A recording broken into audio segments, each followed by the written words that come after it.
The Newsday continues here on One News Now. I'm Riza Diaz. President Bongbong Marcos will be inheriting nearly 12.8 trillion pesos in national debt from the Duterte administration.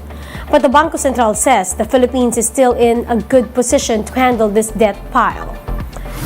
The country's outstanding debt ballooned to 12.79 trillion pesos as a result of pandemic borrowings. However, BSP Governor Felipe Medalla expects strong economic growth to offset debt. Medalla explained that the country also has a sufficient amount of foreign reserves that could be tapped for repayments. I'm not too worried if we are sure that the economy will grow very fast. We will outgrow the debt. It's good to have some sort of a safety margin. Now, right now, the safety margin is our reserves. If the things go wrong, there's something to run to.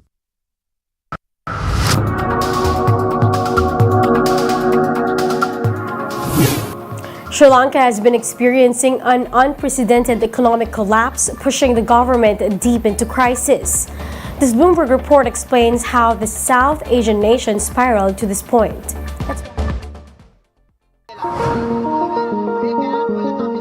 Sri Lanka borrowed too much money in dollar terms in short maturity at very high interest rates beyond our repayment capacity and invested in non-revenue generating assets and activities. That's one reason why Sri Lanka is facing this crisis. In the meantime, over the last 5-6 years, we had a lot of misfortunate events as well as mismanagement. We had COVID, we had a drought, we had Easter attack, we had a bond scam, we had a constitutional coup and so many other activities. And that is the reason why Sri Lanka is facing this crisis today. We've seen a gradual, slow increase in the number of protesters. As the economic crisis started getting deeper, situation started to worsen, we saw people come out on the streets. Then we saw protesters getting into the Prime Minister's residence. We saw the Prime Minister and the entire cabinet resigning. Then in July, we saw, hundreds and thousands of them entering the President's Secretariat and his official residence, forcing him to flee. It's not all of a sudden, it is built up over the last 6 to 7 months as the economic crisis is worsening in Sri Lanka.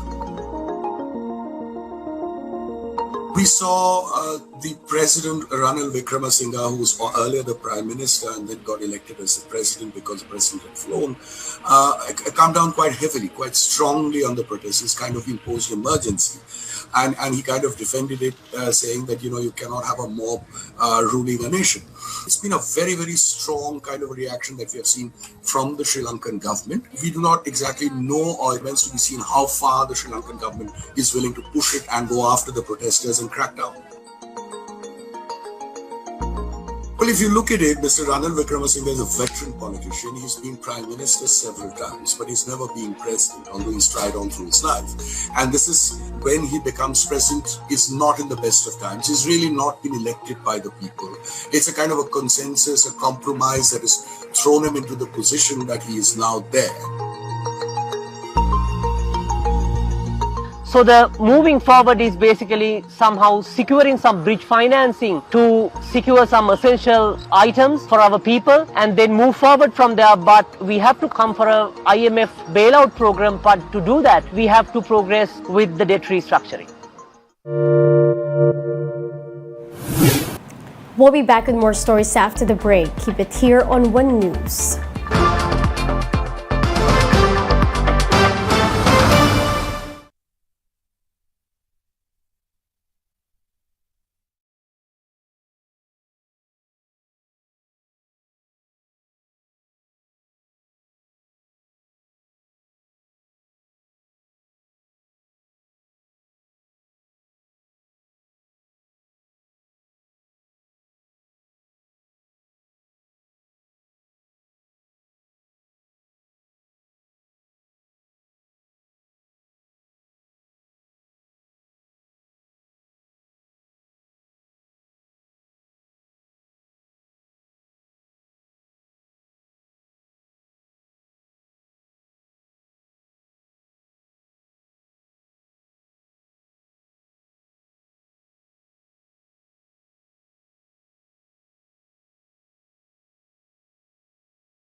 You're still watching One News Now. I'm Riza Diaz.